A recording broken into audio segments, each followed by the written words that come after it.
ശബരിമലയിലെ ദ്വാരപാലക ശില്പങ്ങളിലെ താങ്ങുപീഠം കാണാതായ സംഭവത്തിൽ സ്പോൺസർ ഉണ്ണികൃഷ്ണൻ പോറ്റിക്കെതിരെ Thiruvithamkoor Devaswom board president PS Prashanth രംഗത്ത് വന്നിരിക്കുകയാണ്. സ്വർണ്ണപീഠം ഉണ്ണികൃഷ്ണൻ പോറ്റിയുടെ കയ്യിൽ വെച്ചിട്ട് ദേവസ്വം ബോർഡിനെ പഴിചാരിയെന്നും പിന്നിൽ ആഗോള അയ്യപ്പ സംഗമത്തിന്റെ പകിട്ട് നശിപ്പിക്കാനുള്ള ആസൂത്രിത നീക്കമുണ്ടായി എന്നും പ്രശാന്ത് ആരോപിക്കുകയാണ്. ദേവസ്വം ബോർഡ് സംഘടിപ്പിച്ച ആഗോള അയ്യപ്പ സംഗമത്തിന് 5 ദിവസം മുമ്പാണ് ആരോപണം ഉന്നയിച്ചത്. അതിൽ ബോർഡിനെ പഴിചാരിയത് എന്തിനായിരുന്നുവെന്നും പ്രശാന്ത് ചോദിക്കുകയാണ്. ഇതിന് പിന്നിൽ ആഗോള അയ്യപ്പ സംഗമത്തിന്റെ പകിട്ട് കളയാൻ വേണ്ടിയുള്ള ആസൂത്രിത നീക്കം സംശയിക്കുന്നുണ്ട് എന്നും അദ്ദേഹം വ്യക്തമാക്കുകയാണ്. പ്രതിപക്ഷ നേതാവ് ഉൾപ്പെടെ ദേവസ്വം ബോർഡ് പ്രസിഡന്റായ തന്നെ കള്ളൻ എന്ന് പറഞ്ഞു.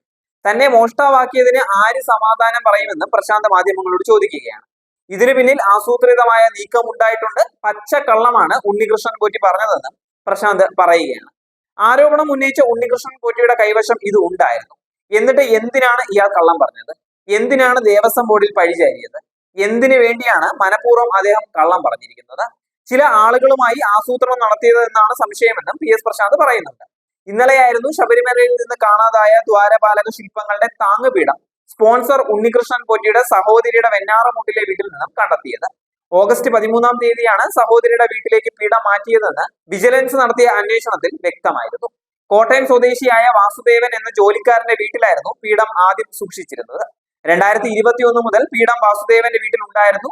വാസുദേവന്റെ വീട്ടിലെ സ്വീകരണ മുറിയിലായിരുന്നു പീഠം സൂക്ഷിച്ചിട്ടുണ്ടായിരുന്നത്. കോടതി വിഷയത്തിൽ ഇടപെട്ടതോടെ വാസുദേവൻ പീഠം ഉണ്ണികൃഷ്ണൻ പോറ്റിയെ തിരികെ ഏൽപ്പിക്കുകയായിരുന്നു. ഇതിനുശേഷമാണ് പീഠം സഹോദരിയുടെ വീട്ടിലേക്ക് മാറ്റിയത്. സംഭവത്തിൽ ഉണ്ണികൃഷ്ണൻ പോറ്റിക്കെതിരെ ദേവസ്വം വകുപ്പ് മന്ത്രി VN വാസവനും രംഗത്ത് വന്നിരിക്കുകയാണ്.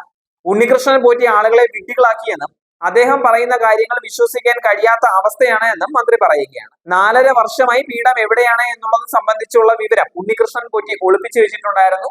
വിഷയത്തിൽ ആസൂത്രിത ഗൂഢാലോചന സംശയിക്കുന്നതായും മന്ത്രി മാധ്യമങ്ങളോട് പറഞ്ഞിരിക്കുകയാണ്.